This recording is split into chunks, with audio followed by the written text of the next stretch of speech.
অবশেষে অনেক দিন পর কোয়েল পাখি থেকে ডিম সংগ্রহ করতে পারলাম, আলহামদুলিল্লাহ।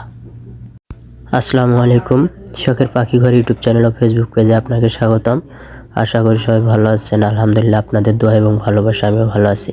তো নতুন একটা ভিডিও নিয়ে আপনাদের মাঝে উপস্থিত হলাম। অলরেডি আপনারা বুঝতে পারছেন আজকের ভিডিওর মূল টপিক। তো আমার এখানে আটটা কোয়েল পাখি আছে, তার মধ্যে 5টা হচ্ছে মাদি এবং 3টা হচ্ছে নর। আমি টোটালে কোয়েল পাখি আনছিলাম 22টা, তার ভিতরে নর সংখ্যা বেশি হয়েছিল, কারণ আমার ভুলবশত আসলে যখন আনছিলাম বাচ্চা কোয়েল পাখি আনছিলাম, এর কারণে 15-16 দিনের বাচ্চা আনছিলাম, এই কারণে নর বেশি হয়ে গিয়েছিল, তো মাদি কম হয়ে গিয়েছিল। তো এর জন্য এখানে আমার 5টা মাদি কোয়েল পাখি আছে এবং আলহামদুলিল্লাহ 5টা মাদি কোয়েল পাখি অলরেডি ডিম দেওয়া শুরু করেছে। আজকেই আমি তাদের ডিম কালেক্ট করলাম। এতদিন একটা করে দিয়েছিল, 1-2টা, তো আজকে আলহামদুলিল্লাহ দেখলাম আমি খেয়াল করে 5টা কোয়েল পাখি ডিম দিয়েছে। ওই ছোটো বাচ্চা আনলেই একটা সমস্যা, ধরেন আপনার যে কয়টা কোয়েল পাখি আনবেন না কেন বেশিরভাগ ক্ষেত্রেই মেল হওয়ার সম্ভাবনা বেশি থাকে। আমি যেমন 22টা কোয়েল পাখি আনছিলাম, তো সেখানে ধরেন 5টা মাদি হয়েছে আর সবগুলাই নর হয়েছে।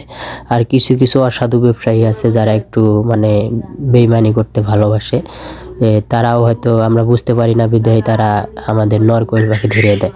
তো আলহামদুলিল্লাহ আমার এই 5টা মাদি কোয়েল পাখি ডিম দেওয়া শুরু করেছে। তো আমি আজকে তাদের খাবার চেঞ্জ করে দেবো। এতদিন আমি তাদের স্টার্টার খাবারটা খাওয়াইছি, আজকে আমি লেয়ার 1 খাবারটা তাদের দেবো, যেহেতু তারা 5টাই ডিম দিয়েছে আলহামদুলিল্লাহ। এই জন্য আমি আজকে তাদের খাবারটা চেঞ্জ করে দেবো। আর আমি সবসময় হয়তো একটা বিষয় বলি যে আপনারা অবশ্যই ভালো মানের খাবারটা খাওয়ানোর চেষ্টা করবেন। এই যে আমি এখন আমার এই যেহেতু ডিম দিয়েছে, তাই আমি আমার কোয়েল পাখিগুলোর খাবার চেঞ্জ করে দেব। এটা হচ্ছে লেয়ার 1। বর্তমান বাজার মূল্য হচ্ছে আমাদের এদিকে নেয় 75 টাকা কেজি, বর্তমান বাজার মূল্য এটা। যখন আপনার কোয়েল পাখি ধরেন মানে 100%-এর মধ্যে 80% ডিম দেওয়া শুরু করবে, তখন আপনি আপনার কোয়েল পাখির খাবার অবশ্যই চেঞ্জ করে দেবেন, তখন অবশ্যই লেয়ার 1 খাবারটা দেবেন। তো আমি যেহেতু তারা ডিম দিয়েছে এই জন্য আমি তাদের লেয়ার 1 খাবারটা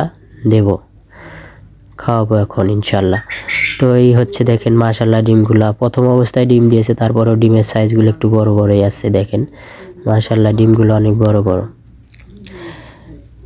আর আপনারা কোয়েল পাখি যেখানে ব্যবসায়িকভাবে পোষেন আর পারিবারিক ডিমের চাহিদা মেটানোর জন্য পোষেন, তো অবশ্যই আপনারা কোয়েল পাখিকে ভালো মানের খাবারটা খাওয়াবেন, তাহলে কোয়েল পাখি থেকে ভালো ফলাফল পাবেন।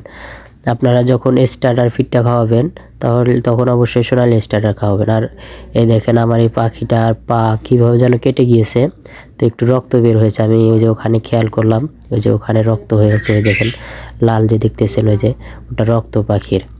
তো কীভাবে যেন পাটা কেটে গিয়েছে যে কোনো কারণবশত। আর এটা হচ্ছে আমার একটা সাদা রঙের ফিমেল পাখি। তো আমার এখানে সাদা রঙের টোটালি 2টা পাখি রয়েছে। তো এই ছিল আজকের ভিডিও। পুরো ভিডিওতে সাথে থাকার জন্য ধন্যবাদ। ভিডিওটা কেমন হয়েছে অবশ্যই আপনার মূল্যবান মতামতটি জানাবেন।